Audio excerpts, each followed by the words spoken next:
بسم اللہ الرحمن الرحیم۔ السلام علیکم۔ حضرت عمر فاروق رضی اللہ عنہ جب مسلمان ہوئے تو نماز کا وقت ہوا تو حضور صلی اللہ علیہ وآلہ وسلم نے فرمایا، صحابہ تیاری کرو نماز کی۔ حضرت عمر فاروق رضی اللہ عنہ نے پوچھا، حضور نماز کہاں پڑھیں گے؟ حضور صلی اللہ علیہ وآلہ وسلم نے فرمایا، کسی کونے میں چھپ کر پڑھتے ہیں۔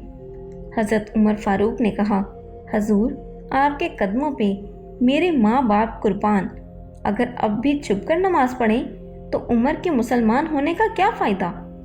حضرت عمر فاروق رضی اللہ عنہ نے کہا، حضور آج نماز کعبۃ اللہ میں پڑھیں گے۔ حضور صلی اللہ علیہ وآلہ وسلم نے فرمایا، عمر کفار کا بڑا غلبہ ہے۔ حضرت عمر فاروق گھوڑے پہ سوار ہوئے اور مکہ کی چوکوں گلیوں میں جا کر یہ اعلان کیا کہ مکے والوں آ جاؤ، آج میں کلمہ پڑھ کے محمد مصطفیٰ صلی اللہ علیہ وآلہ وسلم کا غلام بن کر آیا ہوں۔ آج ہم کعبۃ اللہ میں نماز پڑھنے جا رہے ہیں۔ اگر کسی نے اپنی بیویاں بیوہ کروانی ہوں، اگر کسی نے اپنے بچے یتیم کروانے ہوں تو آ جائے، عمر کے راستے کو روک کر دکھا دے۔ جب عمر فاروق رضی اللہ عنہ مسلمان ہوئے تو مکے کے کافروں نے گلیوں میں نکل کر ماتم کیا کہ ہائے آج آدھا مکہ ہم سے چھن گیا۔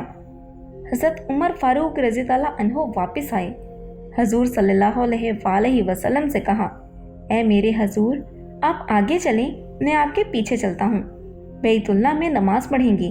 میں دیکھتا ہوں کہ اس کافر کی جرت ہوتی ہے جو ہمارا راستہ روکے۔ باسلامت بیت اللہ کے دروازے پر پہنچے۔ جب بیت اللہ کا دروازہ کھلا تو نبی کریم صلی اللہ علیہ وآلہ وسلم نے خوشی میں نعرہ تکبیر خود بلند کیا، اور جب نبی کریم صلی اللہ علیہ وآلہ وسلم نے مکہ سے ہجرت کی تو اس وقت بھی حضرت عمر فاروق نے انوکھی ہجرت کی۔ سب سے پہلے بیت اللہ کا طواف کیا، پھر گھوڑے پر سوار ہوئے اور مکے کی گلیوں میں اعلان کیا، آج میں ہجرت کر کر جا رہا ہوں مدینہ اپنے محبوب محمد مصطفیٰ صلی اللہ علیہ وآلہ وسلم کے پاس۔ اگر کسی کافر میں جرت ہے تو عمر کے راستے کو روکے۔ حضرت عمر بن خطاب رضی اللہ عنہ کی وفات کا وقت قریب آیا تو اپنے بیٹے سے فرمایا، اے میرے بیٹے جب مجھے موت آنے لگی تو میرے جسم کو دائیں پہلو کی طرف موڑ دینا اور اپنے دونوں گھٹنے میری کمر کے ساتھ لگا دینا اور اپنا دایاں ہاتھ میری پیشانی پر اور بایاں ہاتھ میری تھوڑی پر رکھ دینا، اور جب میری روح نکل جائے تو میری آنکھیں بند کر دینا اور مجھے درمیانی قسم کا کفن پہنانا، کیونکہ اگر مجھے اللہ کے ہاں خیر ملی تو پھر اللہ تعالیٰ مجھے اس سے بہتر کفن دے دیں گی، اور اگر میرے ساتھ کچھ اور ہوا تو اللہ تعالیٰ اس کفن کو بھی مجھ سے جلدی چھین لیں گے، اور میری قبر درمیانی قسم کی بنانا، کیونکہ اگر مجھے اللہ کے ہاں خیر ملی تو پھر قبر کو تا حد نگاہ کشادہ کر دیا جائے گا، اور اگر معاملہ اس کے خلاف ہوا تو پھر قبر میرے لیے اتنی تنگ کر دی جائے گی کہ میری پسلیاں ایک دوسرے میں گھس جائیں گی۔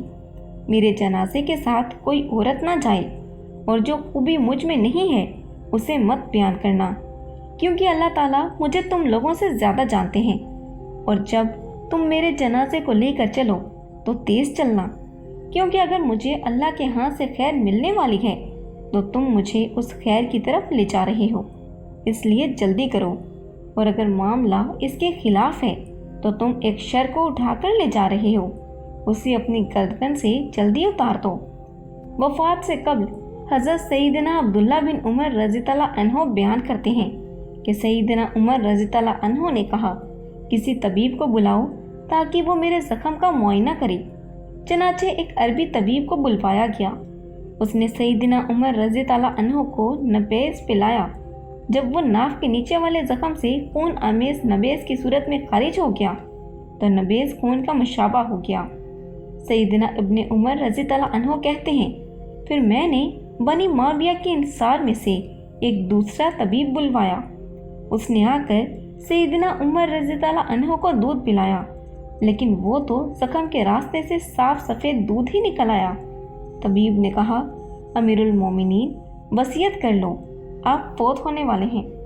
یہ سن کر سیدنا عمر رضی اللہ عنہ نے کہا، بنو معاویہ کا یہ بھائی سچ کہہ رہا ہے، اگر تم کوئی اور بات کرتے